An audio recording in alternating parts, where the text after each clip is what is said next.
Assalamualaikum warahmatullahi wabarakatuh.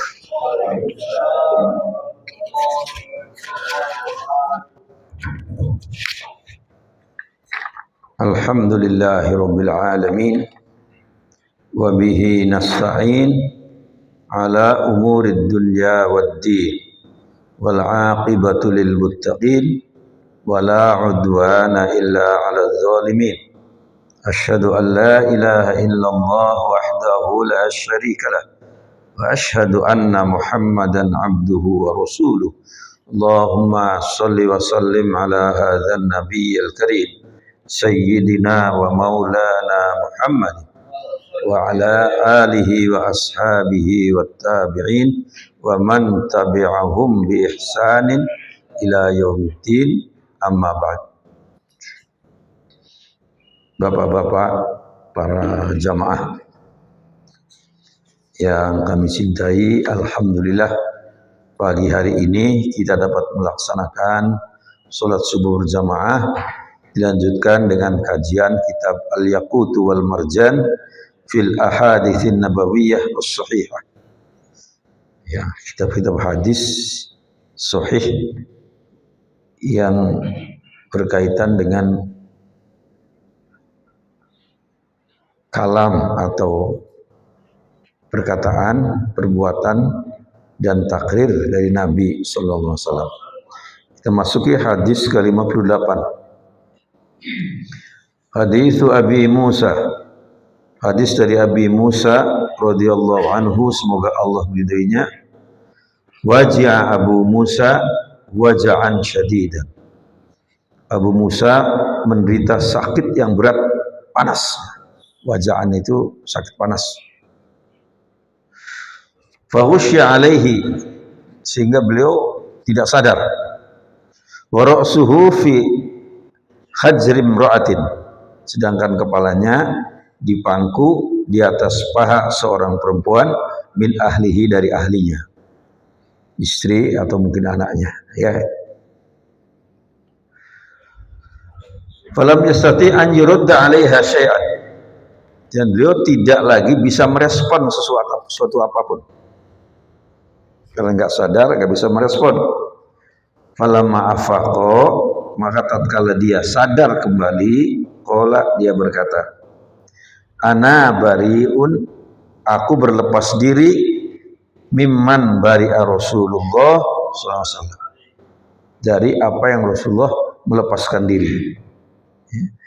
Inna, sesungguhnya Rasulullah sallallahu alaihi wasallam bari'a min soliqati, beliau melepaskan diri, ya, daripada meratap dengan suara keras, kemudian mencukur minas soliqati, menyukur rambut, wal khaliqa, menyukur rambut, wasyaqati, dan memukul-mukul dada atau merobek pakaian. Itu yang tidak boleh. Orang begitu berduka sehingga, ya, memukul-mukul dada, merobek-robek baju, mencukur rambut sampai gundul. Orang perempuan zaman jahiliyah begitu, saking sedihnya. Nah, itu nggak boleh. Kalau menangis saja nggak ada masalah. Orang menangis, tinggal ada yang meninggal, itu nggak ada masalah. Tapi kalau sampai cara begitu adalah dilarang dalam ajaran Islam. Itu namanya sikap yang amat sangat berlebihan, ya, para jamaah sekalian. Atau mengucapkan kalimat-kalimat yang tidak layak. Misalnya, oh, salah apa kami? Kok begini berat musibah? Itu nggak boleh. Ya, jangan mengatakan salah apa, para jamaah sekalian. Kalau soal salah kita banyak. Ya, jadi itulah hal-hal yang harus kita sadari supaya tidak berlebihan di dalam menyambut suatu musibah. Tapi terus kembali, inna lillah wa inna ilaihi raji'un. Itu, ya, sebut Quran. Bahkan Quran menyatakan wala nabluwannakum bisyai'im minal khaufi wal ju', pasti kami akan uji kamu sekalian dengan perasaan ketakutan, lapar, merosotnya penghasilan. Babasyiris sabirin, maka gembirakanlah orang-orang yang sabar. Siapa mereka itu? Alladzina idza asabatuhum musibah, orang-orang yang apabila ditimpa musibah, qalu, mereka mengatakan, Inna lillahi wa inna ilaihi raji'un. Ulaika alaihim shalawatun min rabbihim. Orang seperti itu mendapat rahmat sejahtera dari Tuhan mereka. Kita masuki hadis berikutnya. 59. Hadis Abi Hurairah, hadis dari Abi Hurairah radhiyallahu anhu qala Rasulullah sallallahu alaihi wasallam salasatun la yanzurullahu ilaihim. Ada 3 kelompok manusia yang Allah tidak melihat mereka yaumal qiyamati, pada hari kiamat, wala yuzakkihim, dan tidak mensucikan mereka, walahum azabun alim, dan bagi mereka azab yang sangat menyakitkan. Siapa mereka?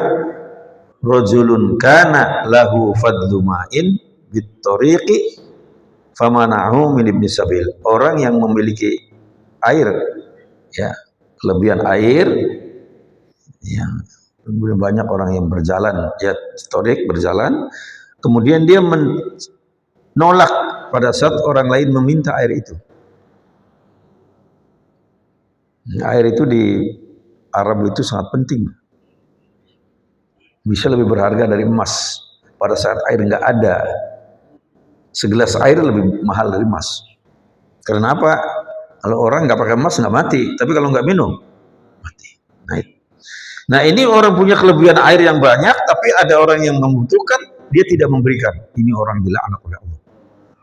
Allah tidak akan melihatnya, ya, tidak akan mensucikannya, dan disediakan bagi mereka azab yang sangat berat. Nanti bukan kepada air aja, untuk kita, ya, ada orang yang sangat butuh, kita punya kelebihan, nggak memberikan. Orang kelaparan, bener-bener kita nggak mau bantu, padahal kita punya beras, punya segala macam. Zolim, ya, para jamaah sekalian, sangat zolim. Dulu di kampung saya,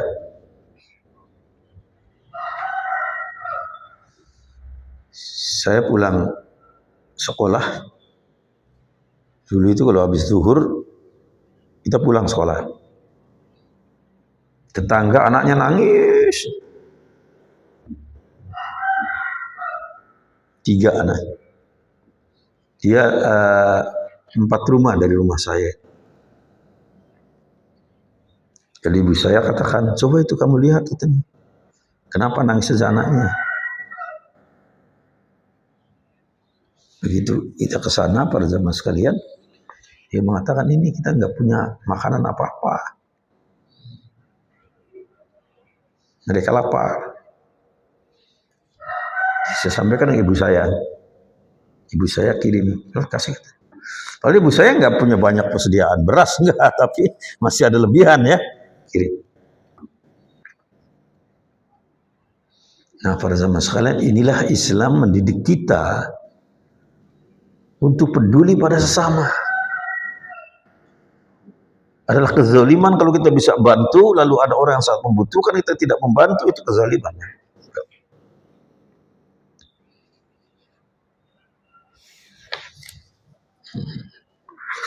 Para jamaah sekalian,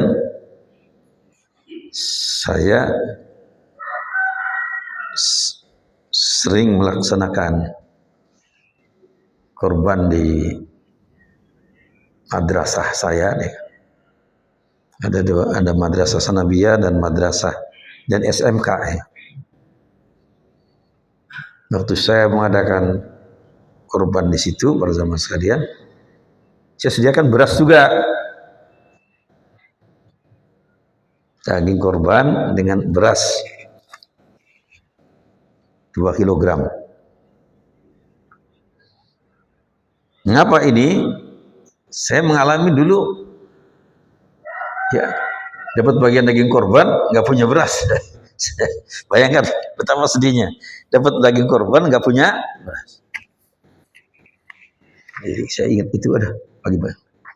Ya, mereka pada bersyukur, alhamdulillah, dagingnya dapat, berasnya dah. Itu bukan korbannya beras itu, sedekah aja, ya. Nah, dihitung itu korban bukan, dia bukan. Yang korban itu ada dagingnya ya, baik sapi ataupun kambing. Yang kedua, warajulun baya'a imamahu. Seorang yang membaiat imamnya, pemimpinnya, la yubayi'uhu illa lidunya. Tidak dia tidak mendukung, tidak membaiat pemimpinnya kecuali dengan tujuan duniawi. Fa in a'tahu, kalau pemimpinnya itu memberi dia, radhiya, dia senang puji-puji itu pemimpin. Wa in lam yu'tihi, kalau pemimpinnya tidak memberi dia, minha, daripadanya, sahutu. Oh, dia benci luar biasa. Ya, pimpinannya dicaci maki kemana-mana, ceritain. Nah, para jamaah sekalian, inilah orang yang tidak akan mendapatkan rahmat Allah. Apa? Milih pemimpin dengan tujuan duniawi supaya dia dapat bagian, dapat kedudukan, dapat uang, dapat ini. Nah, kalau pemimpinnya itu memberi dia uang segala macam, oh dia senang, dia puji kemana-mana Pak. Dia berceramah, dia berpidato kemana-mana memuji pemimpin itu. Begitu dia nggak dapat bagian, mencaci maki. Ya, jangan, para jamaah sekalian. Maka pilihlah pemimpin yang terbaik menurut kita, yang ikhlas. Jangan mengharapkan sesuatu. Bahkan kalau perlu kita berkorban untuk memilih pemimpin yang terbaik, gitu, dalam ajaran Islam. Nah, sekarang ini udah parah sekali Bapak. Ya.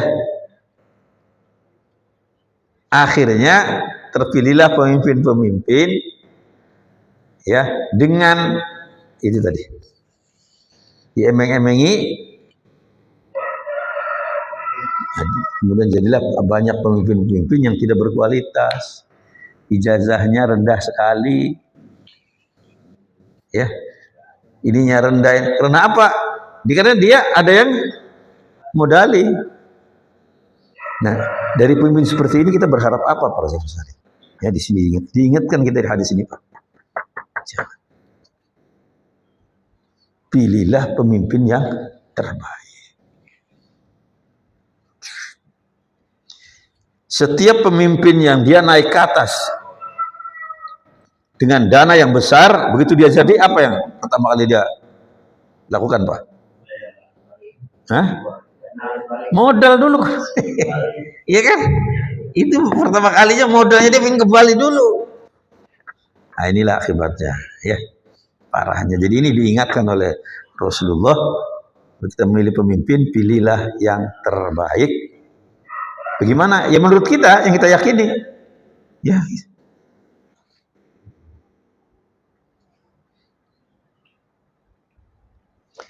Wa rajulun aqama sil'atahu ba'dal asri, orang yang membuka dagangannya setelah asar, faqala wallahi alladzi la ilaha ghairu, kemudian dia bersumpah demi Allah yang tidak ada Tuhan selain dia, laqad a'taitu biha kadza wa kadza.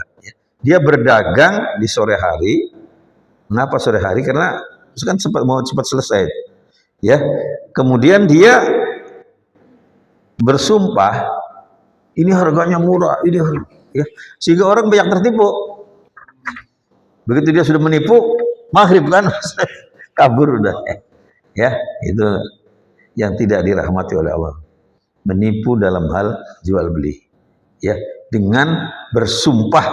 Orang yakin ya karena dia bersumpah atas nama Allah, dia beli kan? Ternyata sumpahnya bohong. Ya.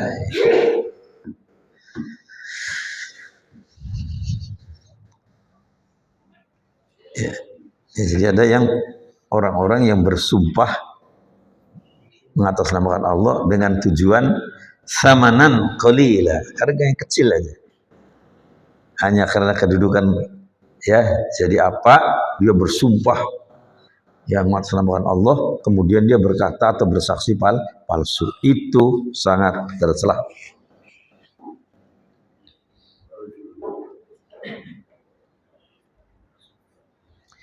Hadis Abi Hurairah, 60 hadis dari Abi Hurairah radhiyallahu anhu, semoga Allah meridhoinya.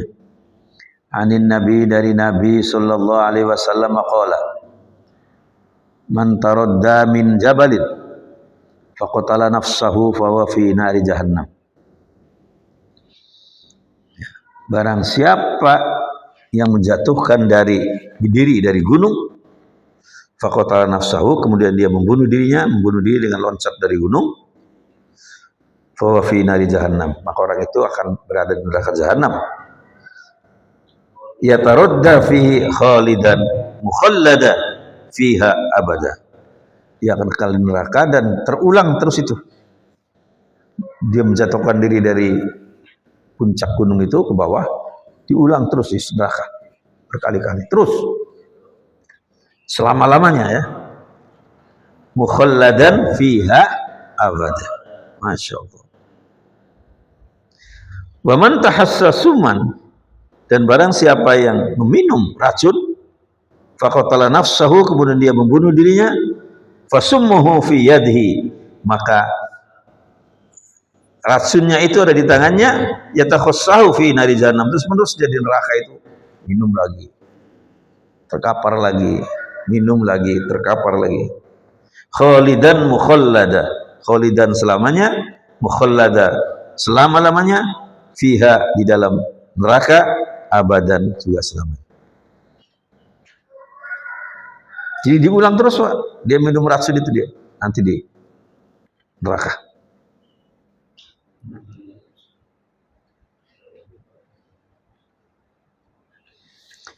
Wa man qatala nafsahu, dan barang siapa yang membunuh dirinya bi khadidatin, dengan besi atau pisau, ya, pisau belati misalnya, fahadidatuhu fi yadi, maka besi yang tajam itu ada di tangannya,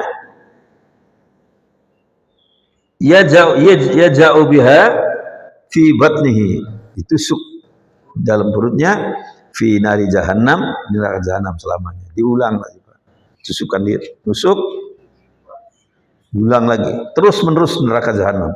Na'udzubillah min dzalik. Inilah para jamaah sekalian beratnya dosa orang yang membunuh diri.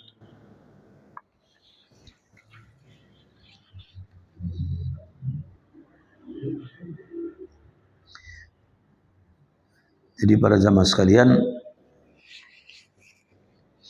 ya,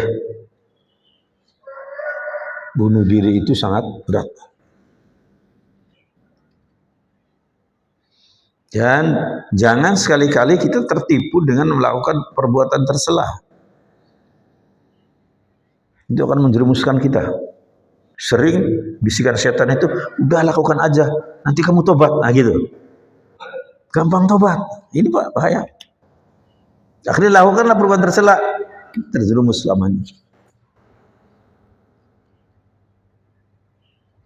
Kita ambil para jamaah sekalian yang kita pernah ceritakan dulu, Persiso, ya.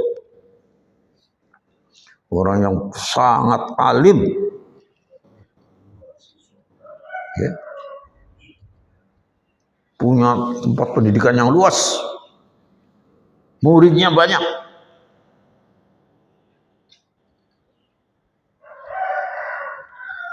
Nah, iblis bagaimana menggoda? Kalau kiainya alim Pak, iblisnya lebih alim. Kalau kiainya profesor, iblisnya lebih profesor.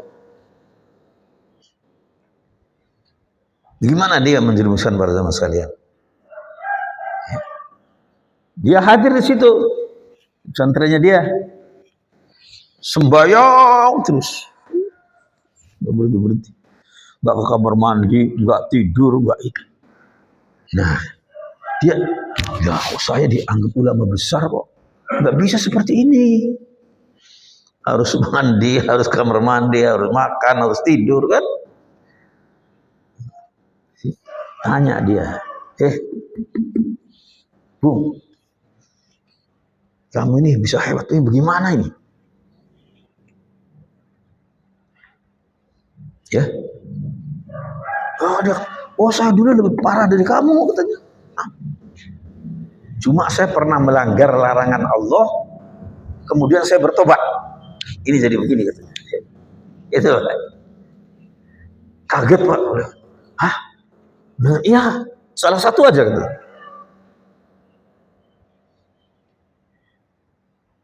Apa itu? Dia sebut tiga. Minum minuman keras, ya, berzina, atau membunuh. Oh, ngeri Pak. Orang ini ulama kok ditunjukkan begini, ngeri. Tiga itu. Minuman keras, berzina, dia pikir, satu nih, ringan nih. Minuman keras ini ringan kan? Terus tobat kan? Kalau membunuh kan berat, berzina berat. Diambil yang paling ringan. Malam hari, pergi dia cari ke kedai minuman keras sana di agak kota sana. Minum dia Pak. Orang nggak biasa minum, ya enggak? Minum satu gelas, mabuk enggak? Oh. Nah kalau sudah orang itu mabuk, hilang. Kendalinya hilang. Melihat perempuan penjaga itunya cantik sekali. Akhirnya dia perkosa itu perempuan. Pemilik kedai minuman keras itu. Dia perkosa. Pas diperkosa, suaminya datang.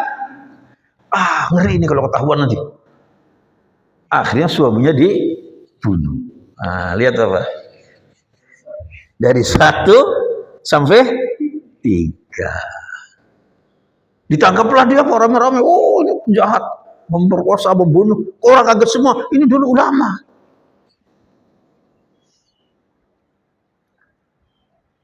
Dibawa, diadili. Jadi adili, akhirnya dia dihukum gantung. Iblis kurang puas Pak, nggak udah sampai situ aja Pak. Belum puas. Waktu dia di tiang gantungan, itu muncul lagi Pak. Iblis tadi Pak. Nah, kamu sih salah. Saya bilang suruh milih 1 aja kok, ambilnya 3 katanya. Sudah itu kamu ambil 3, bagaimana ini kamu? Ya udah kamu bahaya ini. Kamu mati tiang gantungan.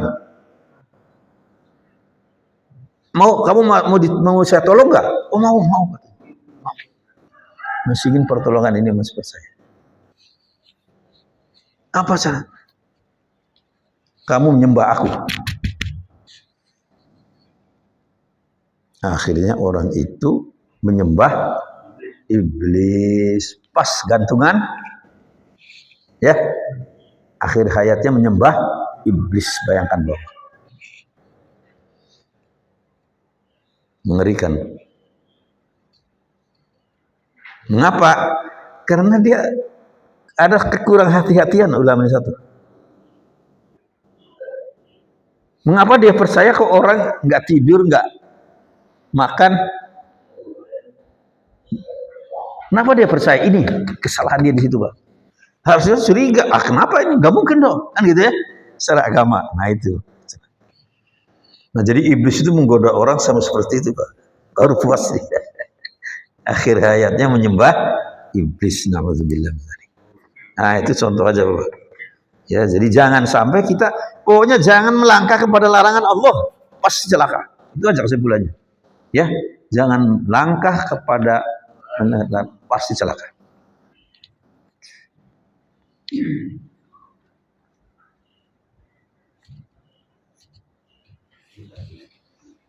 Hadis Sabit bin Ad-Dhahhak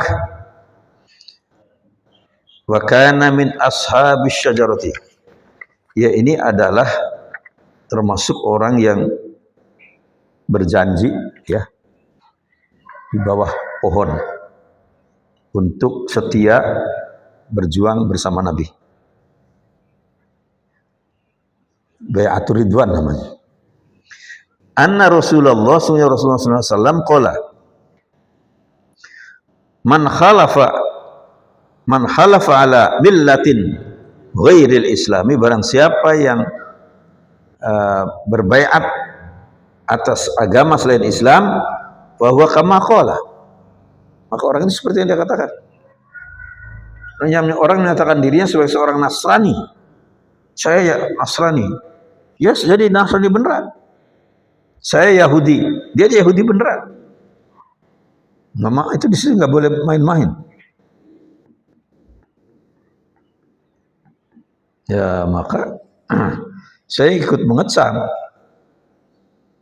ketika ada seorang tua mengatakan ana Muslim, wa ana Nasrani, wa ana Yahudi. Saya ikut kecam orang itu salah, tak boleh. Ya. Kenapa dijelaskan kama qol? Dia akan terjadi pada dirinya seperti yang dia katakan.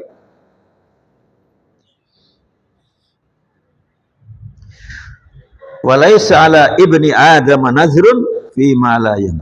Tidak ada nazar bagi seorang manusia pada sesuatu yang dia tidak memiliki, yang tidak punya kemampuan.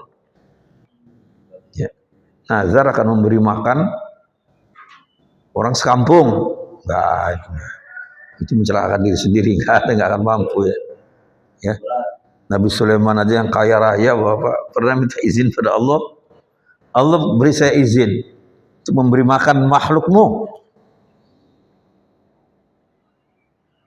Ya, coba kasih Sulaiman kamu. Orang kaya raya itu masaknya berminggu-minggu. Ya, begitu diserahkan, baru dimakan oleh ikan hiu. Ya, dimakan ikan hiu, masak berhari-hari, nggak bisa. Ya, tidak bisa kita memberikan rezeki pada makhluk lain kecuali Allah. Kalau Allah, sudah. Makhluknya ada dalam batu, kasih rezeki mah. Apalagi kita ya yang bisa berkeliaran. Yang di dalam batu dapat rezeki.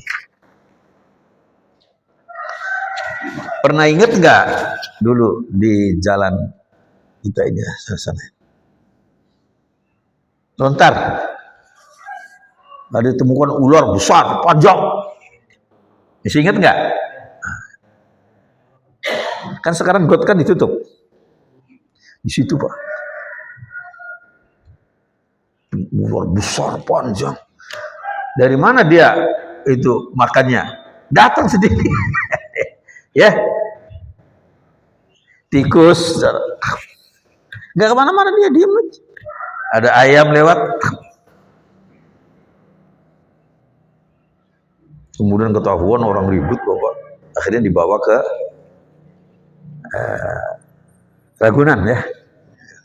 Dipanggil ahlinya itu. Ahli yang dibawa. Jadi itu rezeki, tapi kita tidak bisa memberi rezeki kepada orang lain. Yang memberikan rezeki Allah. Kalau kita memberikan rezeki, itu Allah yang memberi. Kita hanya bersedekah aja.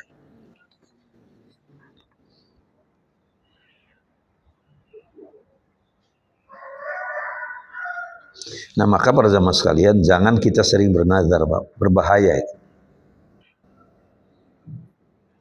Nabi katakan orang yang sering banyak bernazar itu ciri orang-orang bakhil, orang pelit gitu.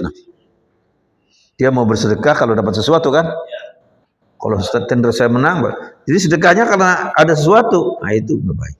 Bahkan bisa kita nanti nggak kuat bayar nazar, akhirnya jadi berdosa. Kemudian kalau nazarnya nggak baik, wajib dibatalkan. Wajib. Orang bernazar tidak akan mampir ke rumah saudaranya selamanya. Nah, itu wajib dibatalkan.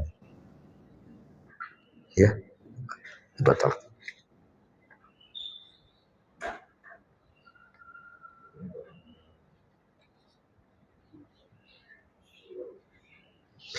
Waman qatala nafsahu bi syai'in fid dunya, dan barang siapa yang membunuh dirinya dengan sesuatu di dunia, azziba, disiksa yaumal qiyamati. Ya. Waman la'ana mu'minan, dan siapa yang melaknat seorang mukmin, fa huwa kaqatlihi, seperti membunuhnya. Melaknat orang-orang muslim berarti dia digambarkan seperti membunuh seorang muslim. Waman qadzafa mu'minan bi kufrin, dan dia barang siapa menuduh seorang dengan kekafiran, fahuwa kaqatlihi, seperti membunuhnya. Berat sekali Pak mengkafirkan sesama Pak. Hati-hati.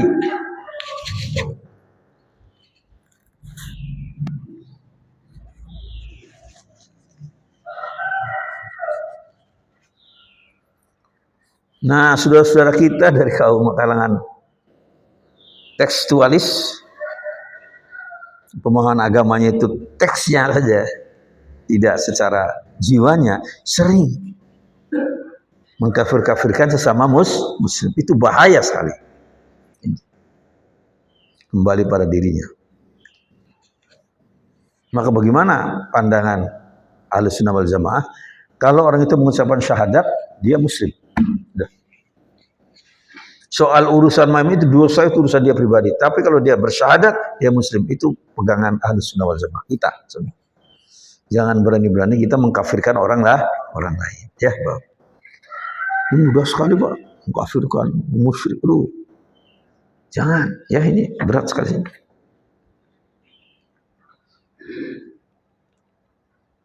Ya. Waman qadzafa mu'minan bi kufrin fa huwa ka qatlihi.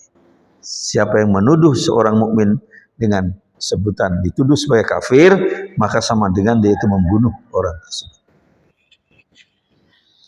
Hadis nomor 62. Hadis Abi Hurairah, hadis dari Abi Hurairah radhiyallahu anhu, semoga Allah meridhoinya. Qala syahidna ma'a Rasulillah sallallahu alaihi wasallam, kami melakukan perang syahid ya bersama Rasulullah Khaybar, di Khaybar, perang Khaybar ini. Perang yang sangat besar dan yang umat Islam peroleh kemenangan yang luar biasa di Khaybar ya. Faqala li rajulin mimman yadda'i al-Islam. Ya. Nabi berkata kepada seorang yang dikenal Islamnya sangat kuat. Tapi aneh, Nabi mengatakan, hadza min ahli nar, kata Nabi.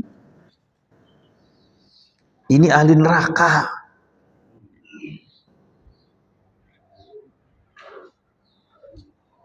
Orang semua tanda tanya, Pak. Bagaimana ahli neraka? Dia sangat baik kok agamanya. Falamma hadarul qitalu, maka tatkala perang terjadi, qatalar rajulu qitalan syadidan. Orang tadi yang disebutkan Nabi di neraka berperang melawan musuh dengan luar biasa. Musuh ditabrak oleh dia.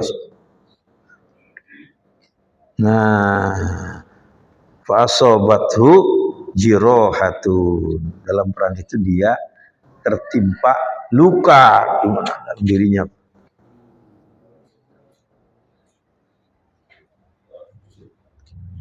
Faqila, dikatakan oleh seorang sahabat, ya Rasulullah, wahai Rasulullah, qulta innahu min ahli nar. Kamu katakan dia ahli neraka ya Rasulullah. Fa innahu qad qatala al-yauma. Padahal dia telah terbunuh pada hari ini. Qitalan syadidan, dengan perang, ya, pembunuhan yang sangat keras. Wa qad mata, dia sudah mati Rasulullah. Bagaimana kau katakan dia ahli neraka? Dia ikut berperang sampai mati di jalan Allah. Faqala sallallahu alaihi wasallam, maka bersabda Nabi sallallahu alaihi wasallam, ilan nar, dia itu ke neraka, kata Nabi. Qala fakada ba'dun nasi an yartabah. Maka ada orang yang penasaran, Bapak, mengikuti orang tadi, Pak. Ya, kok orang berjuang kok sungguh-sungguh, orang tahu dia meninggal di medan perang kok masuk neraka, maka diteliti oleh dia. Fa bainama hum ala dzalik idz qila innahu lam yamut walakin bihi jirahan syadidan. Tahu enggak, dia belum mati tapi dia kena luka yang sangat banyak. Falamma kana minal laili lam yasbir, kemudian di malam harinya orang itu tidak sabar ya alal jirahi, atas luka itu, faqatala nafsahu, kemudian dia membunuh diri. Coba bayangkan Bapak. Mengapa? Dia tidak tabah, tidak sabar menerima luka itu, membunuh diri. Nah, orang taunya pahlawan dia. Ya, para jamaah sekalian.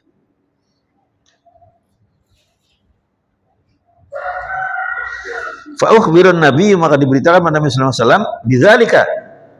Faqala, Nabi bersabda, Allahu Akbar, asyhadu anni Abdullah wa rasuluh, sehingga aku bersaksi aku adalah hamba Allah dan Rasulnya. Summa amaru Bilalan, Nabi memerintahkan Bilal, fanada finnas, untuk mengumumkan pada manusia, innahu la yadkhulul jannata, bahwa dia itu tidak masuk surga, ya, tidak masuk surga, illa nafsun muslimatun, tidak ada orang yang masuk surga kecuali orang yang berpasrah diri pada Allah, muslim, tunduk patuh. Wa inna Allah la yu'ayyidu haddin birrajulil fajir, dan sungguhnya Allah akan menguatkan agama ini birrajulil fajiri, dengan laki-laki atau orang-orang yang sering berbuat dosa. Agak aneh kan Pak? Kok Allah menguatkan agama ini dengan bantuan orang-orang? Banyak orang berjudi, ahli judi ya, begitu Islam dihina nggak terima. Ya enggak? Orang pezina, orang ahli judi, orang mabuk-mabukan, begitu Islam dihina, dia marah Pak, membela Islam. Islam dikuatkan oleh orang-orang. Umar bin Khattab itu dulu pedangnya nggak pernah ditaruh di ini Pak. Umar bin Khattab itu, wah, kalau ada orang azan atau apa itu, ya, langsung, termasuk dia akan membunuh Nabi. Berjalan dia dengan, ya, beringas, pedangnya bawa teng-teng begitu, mencari Muhammad. Di tengah jalan ketemu dengan seorang muslim yang akhfa islamahu, merahasiakan Islamnya, namanya Nu'aim. Ya, Nu'aim udah curiga ini Umar ini. Aina turidu ya Umar, katanya. Umar, kamu mau kemana? Dia katakan, uridu Muhammad, dan saya cari Muhammad, dialah orang yang mencela orang tua kami, mencela nenek moyang kami, mencela agama kami, saya akan bunuh sekarang. Dia kata Nu'aim, lah Umar, oh kamu ngurusi orang lain, dia kan bukan keluargamu. Adikmu sendiri itu Fatimah, pengikut Muhammad, Fatimah bintul Khattab, ya, kaget Umar, ngamuk ke Nabi, berbalik ke rumah adiknya Fatimah bintul Khattab. Sampai di situ Pak, Fatimah dengan suaminya, dan ada satu Khubab, dia seorang dai di situ, sedang baca Quran, surat Toha, Toha ma anzalna alaikal Quran tashqa. Lah Umar gemetar mendengar itu Pak, tapi dia nggak mau kalah, tetap. Tapi dia sudah mulai berubah dengan mendengar ayat Al-Quran. Tapi dia masih nggak mau, malah dia luka itu adiknya. Cara bercuah, kemudian Fatimah bin Khattab dengan tegas, Umar, if'al masyid, lakukan apa padaku, adik perempuanmu sekarang aku menjadi pengikut Muhammad. Memang tegas Pak adiknya, silakan mau diapakan aja, katanya, saya pengikut Muhammad. Di situ Umar semakin lemah Pak. Kok perempuan adiknya yang begitu halus kok sampai menunjukkan betapa Muhammad itu membawa agama. Dari situ sampaikan pada aku tulisan kata Umar. Ya, sedang membaca, memegang Quran. Tidak Umar, kamu bersuci dulu. Antarkan aku atau Umar ke tempat Rasulullah, ke tempat Muhammad. Datang Pak di rumah Arqam bin Arqam, Nabil Arqam, Nabi lagi mengajar, langsung dia ketuk pintu. Wah, semua orang kaget, belum ada yang berani buka pintu. Waktu ditanya, Humin, siapa dia? Umar bin Khattab. Oh, ngeri, pada sembunyi di belakang. Kemudian ada Hamzah, paman Nabi, singa padang pasir, dan Ali bin Abi Thalib, menantu Nabi, ya, singa gembong, macan gembong. Beliau digelari macan gembong. Kalau itu paman Nabi tadi singa padang pasir. Dua-duanya bangkit menghadap pintu. Umar, kalau kedatanganmu akan berbuat baik, kami terima dengan baik. Tapi kalau kamu akan berbuat kejahatan, aku bunuh kamu dengan pedangmu sendiri, kata Ali, kata Hamzah. Dibuka belak, Umar langsung ya meluk Nabi, mengucapkan syahadat. Takbir menggema, Allahu Akbar. Ini nomor 40 Pak, Umar ini Pak. Ya. Masuk Islamnya nomor 40 baru. Kalau Hamzah nomor 39. Nah, jadi ini Islam banyak. Nah, maka banyak, maaf orang-orang yang, maaf pada zaman sekali perbuatannya nggak baik, tapi karena dia membela Islam bisa dapat ampunan dari Allah. Ya. Maka di sini jelasin. Wa inna Allah la yu'ayyidu hadzal din birrajulil fajir. Masya Allah. Terakhir hadis 63. Kayaknya singkat banget ya.